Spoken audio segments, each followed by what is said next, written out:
O Templo de Salomão, ou também chamado de Primeiro Templo, foi feito com o objetivo de substituir o tabernáculo, sem que a essência fosse perdida.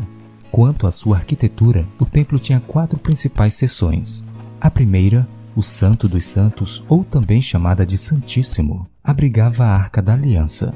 A segunda seção era chamada de Lugar Santo, a qual era separada por uma cortina do Lugar Santíssimo. Neste lugar ficava a mesa com os pães, o candelabro e o altar de incenso.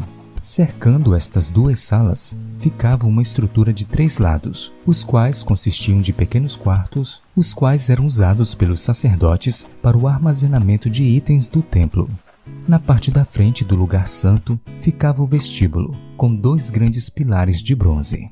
Na parte de fora do templo ficavam as bacias, nas quais os sacerdotes se lavavam para oficiar as cerimônias, e mais adiante ficava o altar de sacrifício. Quando um adorador se aproximava do templo, sua primeira parada obrigatória era diante do altar. Por que eles colocavam o altar do holocausto na primeira posição do pátio? A resposta é bem simples. Observe. A primeira coisa que devemos fazer antes de entrar na presença de Deus é oferecer um sacrifício. Primeiro, oferecemos nossa vida como sacrifício vivo na presença de Deus e depois sim, entramos em sua presença. O princípio é exatamente esse. Primeiro morte, depois vida.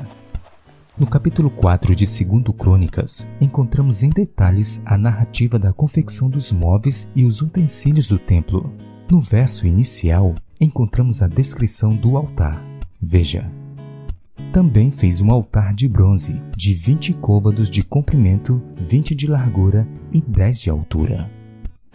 Em relação ao altar usado no santuário construído por Moisés, o altar do Templo de Salomão era bem maior. Enquanto que o primeiro era 5 côvados quadrados, o equivalente a 2,5 metros quadrados, o segundo feito por Salomão media 20 côvados quadrados, o que equivaleria a 5 metros quadrados. Toda a arquitetura do templo, assim como seus serviços, foram idealizados por Deus para ilustrarem diariamente o plano da redenção.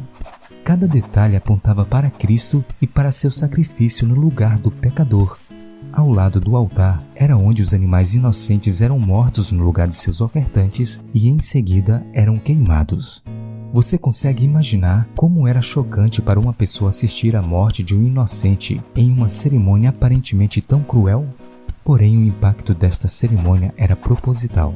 Deus já estava ilustrando para o seu povo o que aconteceria no futuro, quando Cristo, o Cordeiro inocente de Deus, seria brutalmente morto diante do universo para resgatar a raça humana.